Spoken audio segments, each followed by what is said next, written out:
Salut à tous et toutes mes petits pixels. Oui, mes petits pixels. Bon, j'ai préféré changer votre nom parce que N-Clickers correspondait à mon avis trop à la communauté Nikon et n'avait surtout pas de lien relatif au nom de ma chaîne. Donc, bienvenue au Pixel, et j'espère que vous allez bien et que votre semaine qui arrive bientôt à son terme se passe pour le mieux. Aujourd'hui, j'ai envie de débroussailler, j'ai envie de vous faciliter le travail, j'ai envie de vous éviter de passer des heures avec les yeux gonflés derrière votre écran d'ordinateur à faire un choix. Envie de vous mâcher le travail, quoi.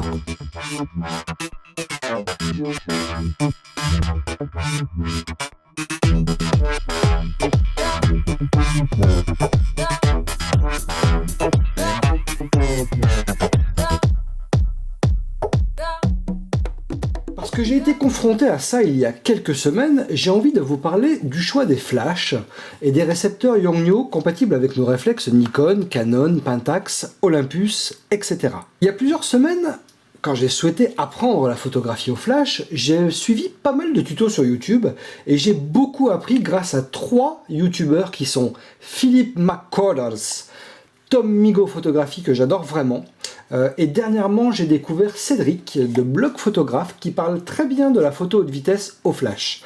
Voilà, je vous mets les liens de ces 3 youtubeurs sous cette vidéo. Ils sont très pédagogues et pour ne rien gâcher également très sympas. Donc pour ceux qui ont envie d'en apprendre plus sur la photographie au flash, n'hésitez surtout pas. Alors voici un petit aperçu rapide de la gamme de flash qui nous intéresse. Il y a d'un côté les flashs manuels, YN563 et YN564, qui sont non TTL et multimarques, c'est-à-dire que vous pourrez aussi bien l'installer sur un réflexe Nikon que Canon, Pentax, Olympus, etc. Par défaut, ces deux flashs peuvent être posés sur le sabot de votre réflexe et être utilisés en manuel. C'est-à-dire que c'est à vous de régler la puissance du flash et du zoom avec vos petits doigts potelés.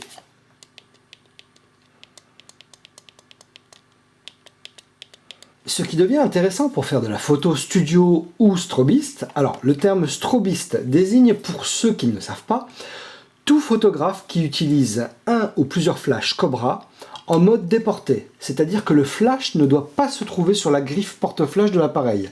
Il sera donc déclenché à distance, et donc pour ce déclenchement à distance, les deux flashs 563 et le 564 qui est ici, de Yongnuo, sont vraiment top, et ce pour une bonne raison. Ils sont tous les deux contrôlables à distance, soit grâce à leur récepteur interne et à un boîtier type 560 TX que vous allez plugger sur le sabot de votre réflexe. Ainsi vous pourrez facilement régler la puissance du flash et du zoom à plusieurs mètres de distance.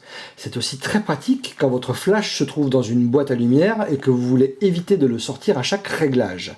Ou grâce à une fonctionnalité esclave qui fait que si votre flash détecte un éclair venant d'un autre flash, il flash lui aussi. Par contre, si le flash esclave est dans une boîte à lumière, il ne détectera rien.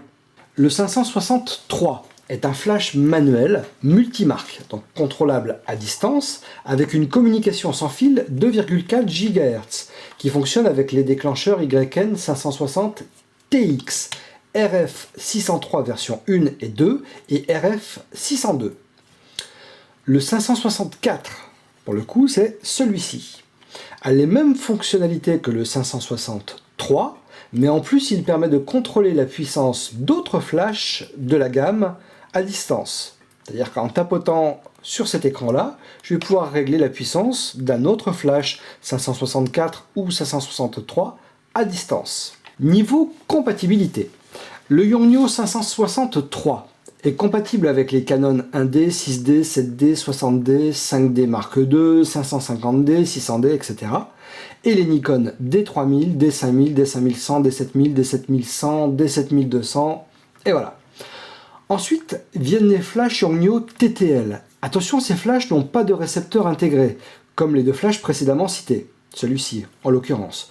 Il faut impérativement des récepteurs YN 622N comme celui-ci, ou 622C pour Nikon à plugger dessous. Le premier est le YN565EX. Donc voici la photo pour Nikon, et EX2 pour Canon. Voici la photo. Attention à ne pas vous tromper, car les sabots sont pour le coup adaptés à chaque marque. Le 568EX pour Nikon et 568EX2 pour Canon est aussi TTL. Encore une fois, attention de bien prendre le modèle qui est fonctionnel au niveau du sabot pour votre appareil photo. EX pour Nikon, EX2 pour Canon. Voici juste en image pour vous montrer qu'un 564 ou un 563 branché au niveau du sabot sur un YN 622N2 ou 622C avec un émetteur YN 622N TX ou 622C TX ne fonctionne pas, enfin fonctionne parce qu'on peut déclencher, donc si j'appuie sur le bouton test, on peut déclencher donc à distance le flash, mais les réglages, vous voyez à l'image, si je change en fait la puissance du flash, elle ne change pas en fait sur l'écran en direct du flash. On peut uniquement déclencher le flash sans réglage ni de la puissance ni du zoom. Voilà. Voilà pour ce petit tour rapide des flashs compatibles avec vos boîtiers. N'hésitez pas à mettre un tas de pouces si les vidéos de cette chaîne YouTube vous plaisent, à liker, à me suivre sur ma page Facebook et à aller faire un tour sur mon site.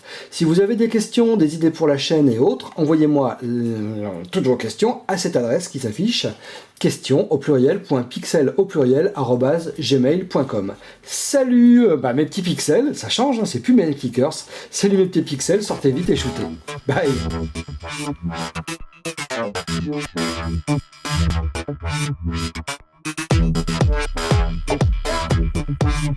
you.